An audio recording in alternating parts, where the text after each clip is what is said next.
Hər gün bədənimizdə milyardlarla hormonal dəyişiklik baş verir. Və bu dəyişikliklər bizim həm əhval-ruhiyyəmizə, həm enerjimizə, həm həyat keyfiyyətimizə, həm fiziki görünüşümüzə çox böyük təsir bağışlayır. Bir müddətdir ki, özümü yaxşı hiss etmirdim. Səbəbsiz yerə əhval-ruhiyyəm çox aşağıdaydı, yəni modum yox idi demək olar ki, heç nə enerjim yox idi. Hətta bu videonu çəkməyə belə mən güclə enerji tapmışam. Belə böyük bir səbəbi yoxdur əslində. Təbii ki də hər kəsin həyatında problem olur. Mənim də problemlərim var. Amma bu problemlər, yəni keçən ayda var idi, amma belə pis olmurdu. Niyə indi bunlar belə mənə təsir eləyir? Mənə o maraqlı gəlməyə başladı və bu videonu çəkməyə qərar verdim. Çünki hormonlar haqqında biraz araşdırma elədim və sizlə bildiklərimi bölüşəcəm. Bizə əsas təsiri olan hormonlar adətən östrojendir, serotonindir, progesterondur, testosterondur, insülindir, kortizoldur və bunlardır. Estrogen qadın hormonu sayılsa da kişilərdə də mövcuddur. Eyni zamanda qadınlarda da müəyyən dərəcədə testosteron mövcuddur. Bu daha çox əzələ yığımında daha tez hərəkət eləməkdə bizə köməyi olur. Amma bu balanslı şəkildə olmalıdır. Və bunlar hamısı bir-biri ilə bağlantılıdır. Məsələn, estrogen bədəndə az olanda serotonin səviyyəsi də düşür, yəni xoşbəxtlik hormonu. Yəni estrogenin azdırsa, eyni zamanda depressiv vəziyyətə düşürsən, modunda dəyişikliklər olur əhval-ruhiyyəndə, özünü yaxşı hiss eləmirsən. Bəs biz bu estrogeni necə yüksəldə bilərik? İdmanla. Xüsusilə rahatlatıcı idmanlar, məsələn pilates, yoga. Pilates eyni zamanda stresi də azaldır, yəni kortizol səviyyəsini salır. Bunun üçün təbii qida əlavələri də mövcuddur. Məsələn, aşvaganda qismi 66 bura qoyacağam. Mən bundan istifadə edirdim. Həkiminizə soruşmadan istifadə eləməyin. Mən şəxsi təcrübəmi bölüşürəm bu arada. Kortizolu salanda, yəni stres hormonunu aşağı salanda qarın bölgəsində yağlanmam azalmağa başladı məsələn. Əvvəl mən idmanla dəhşət məşğul idim. Yəni bir ara özümü öldürürdüm də, hər gün idmanla məşğul idim, saatlarla edirdim. Əməlli kilo da vermişdim, 48 kiloydum hətta, yəni o qədər arıqlamışdım. Amma mənim qarnımın elə bir aşağı tərəfi belə yup-yumru qalmışdı da, bir dənə o qarın oradaydı. Nə qədər qarın hərəkəti eləyirəm, nə qədər pres eləyirəm, o getmirdi. Mən sonradan kəşf etdim ki, bu piylənmə deyil. Bu kortizolun, yəni stres hormonunun yaratdığı şişkinlikdir. Və mən kortizolu salanda qarnım da getdi. Hətta deyə bilərəm ki, yəni mənim o aşağıdakı qarnımı aparan yeganə idman növü pilates idi. Çünki pilates kortizolu salırdı aşağı. Kortizolu saldığına görə də şişkinliyim gedirdi. Qan dövranını yaxşılaşdırdığı üçün hormonlar da balanslı bir şəkildə bədənə paylanır. Və bu misalı niyə verdim? Çünki hormonların fiziki görünüşümüzə nə qədər effekt verdiyini sizə göstərmək istədim. Məsələn, qadınlarda menstruasiya dövründə estrogen və progesteron hormonları düşdüyü üçün, səviyyəsi aşağıda olduğu üçün üzdə asimetriya yaranır. Sizdə olurmu ki, məsələn, mən menstruasiya dövründə özümü heç gözəl görə bilmirəm. Dərim belə qəribə olur, gözümün altları qaralır, asimetriya yaranır, bir gözüm sanki daha yekə görsənir, biri balacalaşır, qaşlarım belə fərqli olur. Yəni, özümü tanımıram güzgüdən baxanda ki, bu kimdir də. Həqiqətən üzümdə çox böyük dəyişikliklər görürəm və sadəcə bu üzə yox, bədənimə də təsir eləyir. Çox şiş oluram, məsələn, adi su içirəm və dəhşət özümü ağır, şiş hiss edirəm. Bunu da dediyim kimi bayaq ən böyük səbəblərindən biri kortizolun yüksək olmağıdır və progesteron, estrogenin aşağı olmağıdır. Amma məsələn, ovulasiya dövründə estrogen və testosteron yüksək səviyyədə olduğu üçün ekstra gözəlləşirik. Bütün qadınlarda var bu. Məsələn, mən saçlarım gözəl olmağa başlayır. Bu da hardasa 14-cü və 15-ci günə denk gəlir, səhv eləmirəmsə. Progesteron da hamiləlik hormonu kimi bilinir. Bütün qadınlarda mövcuddur. Ovulyasiya dövründə yüksək olur. Estrogenlə birgə yaxşı işləyir. Amma çox yüksək olanda ekstra yorğunluq, depressiya, əhval dəyişikliyi verə bilər. Öz təcrübələrimdən yola çıxaraq deyə biləcəyim ən böyük məsləhət hormonların yaxşı balansda saxlanılması üçün ən gözəl üsul pilatesdir. Pilates çox insana belə mənasız gələ bilər də, yəni o nədir ki, elə ipləri dartırsan, nə edirsən, asandır da, ya ondan isə fitnessə gedirəm, bədənimdə nə kimi bir təsir olacaq ki? Bir çox insan belə fikirləşir, xüsusilə kişilər. Kişilərə deyir, o nə deyir, uşaq oyuncağıdır, amma belə deyil. Pilates hətta bir kişi tərəfindən icad olunub, Joseph Pilates. Hətta Pilates 1-ci Dünya müharibəsi zamanı ən məşhur idman növlərindən biri olub. Joseph Pilates tibb bacıları ilə birgə bu metodikasını reabilitasiya kimi zədələnmiş Alman əskərləri üzərində tətbiq edib və çox gözəl rezultatlar alıblar. Öz aparatlarını da o zaman icad edib Joseph Pilates. Pilatesin məqsədi həm zədələri bərpa eləmək, həm qan dövranını yaxşı işlətmək ki, eyni zamanda hormonal balansı da təmin eləyir. Həm bədən çevikliyini artırmaq, həm də 50 dəqiqə ərzində bədənin normal həyatda heç istifadə olmayan yerlərini, olmayan əzələlərini inkişaf elətdirməkdir. Hal-hazırda əksəriyyət qadınlar olsa da, Pilatesin ilk təcrübəçiləri kişilər olub və yaradıcısı da kişi olub. Yəni Pilates sizin belə hafifə alacağınız bir idman növü deyil əslində. Belə çox asan görürsənsə də, eləyənlər bilir ki, nə qədər insan tər tökür.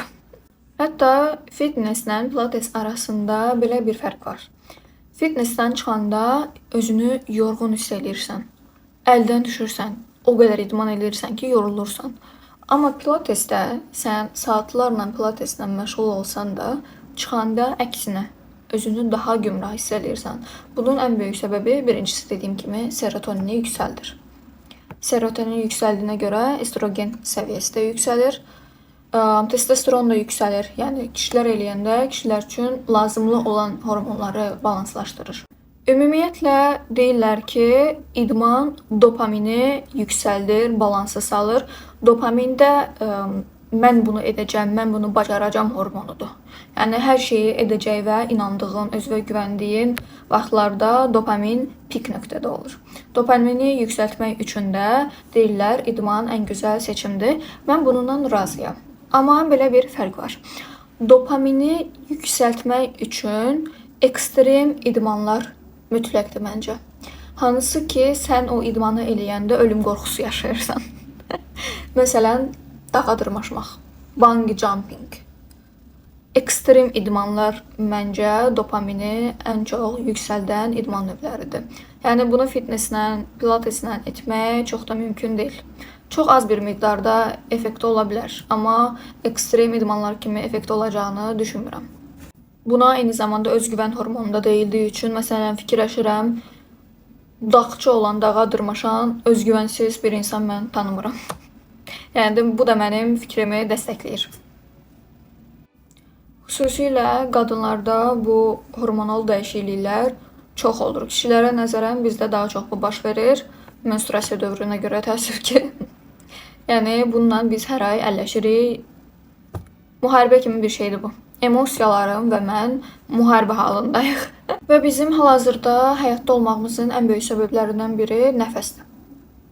Və nəfəs texnikalarını eşitmisinizsə, Pilatesdə də bu texnikalardan istifadə olunur. Hər hərəkətdə fərqli cür nəfəs alınır. Elə hərəkət var ki, nəfəs alıb onu eləyirsən, elə hərəkət var ki, nəfəsi verəndən sonra edirsən. Və hər dəfə bunun effekti dəyişir nəfəsə görə. Ona görə Pilatesdə düzgün nəfəs almaq çox vacibdir. Hərəkətlə nəfəsi sinxronlaşdırmaq lazımdır. Burada bütün bədən işləsə də, mənim üçün, məsələn, ən vacib olan kor bölgəsidir. Yəni, bədənin mərkəzi, qarın. Bura nə qədər güclüdürsə, düşünürəm ki, bədən o qədər güclü olur. O qədər hormonlar yaxşı işləyir. Xüsusilə burada bağırsağımız var, uterus, hər şey bu qarın bölgəsində yerləşir. Ona görə buranı gücləndirmək çox vacibdir. Qarın əzələsindən sonra bir digər ən vacib bölgəmiz belimizdir. Onurğa sütunu. Mən bir insanın gözəlliyini onurğasına görə ölçürəm. Bir çoğunuzda mənə dəli deyir, amma mənim bir insanı təzə görəndə, ilk dəfə görəndə fikir verdiyim şey onun ilk onurğası olur. Çünki mən illərlə onurğa problemindən əziyyət çəkmişəm və mən öz dərmanımı pilatesdə tapmışam. Uşaqlıqdan ən böyük problemi mənim onurğamdan olub, ən böyük müharibəm də onurğamdan olub. Məndə həm skalyoz olub, həm kifoz olub. Yəni skalyoz nədir? S formasındaydı onurğam. Bir çiynim yuxarıda, digər aşağıda, o da sumka taxırıq həmişə bir tərəfə, digər çiyin yuxarıda qalır. Biz elə hesab edirik ki, yuxarıda olan çiynimiz daha güclüdür. Xeyr. Aşağıda olan çiyin daha güclü olduğu üçün digəri qalxır yuxarı. Ona görə məsələn pilatesdə yaxşı bir trener bunu müştəridə görür və buna uyğun hərəkətlər verir. Məsələn mermaid hərəkəti var, rusalочка. Orada məsələn skalyozuna baxıram müştərinin. Mən eyni zamanda pilates treneriyəm, deməyi unutdum. Baxıram müştərinin hansı tərəf daha zəifdirsə, oranı gücləndirməyə çalışıram. Və bu çox vaxt, yəni bütün bədəndə də bu şəkildə irəliləyir. Əgər bu tərəfi zəifdirsə, deməli onun qarın əzələsində də bu tərəfi zəifdir. Bu ayağı da zəifdir. Düzdür, bu həmişə belə olmur, amma əksər hallarda bu şəkildə işləyir. Həmişə bizim bir tərəfimiz digər tərəfdən daha zəif olur. Hətta belə bir söz var ki, onurğan nə qədər cavandırsa, nə qədər sağlamdırsa, sən də o qədər sağlamsan. Düzgün onurğa eyni zamanda bizə enerjisel olaraq da lazımdır ki, enerji axını düzgün şəkildə irəliləsin, düzgün şəkildə getsin və gəlsin, sirkulasiya eləsin. Yəni bir qadın olaraq nə edə bilərik? Bu depressiv dövrlərdə bu emosiyalarımızın dəyişdiyi, hormonlara bağlı dəyişikliklər baş verəndə ilk öncə bunu məntiqən qavramalıyıq. Mən məsələn bunu məntiqən qavrayıram ki, okey, Mina, sən bugün yaxşı hiss eləmirsən, sənin bugün əhvalın yoxdur, sən bugün ilgi axtarırsan, sevgi axtarırsan, əzizlənmək istəyirsən, mən səni başa düşürəm. Amma bu hormonaldır. Bu biraz hətta, necə deyim, içkili insan effekti də verir. Heç normalda yəni etməyəcəyin şeyləri edirsən. Məsələn, heç vaxt ağlamayacağım şeyləri həmən dövrdə ağlamağa başlayıram. Nə bilim, ağlayan uşaq videosu görürəm, başlayıram ağlamağa saatlarında. Normalda heç yəni mənə təsir eləməyən şeylərdir. Ona görə bunu anlamaq lazımdır, dərk eləmək lazımdır.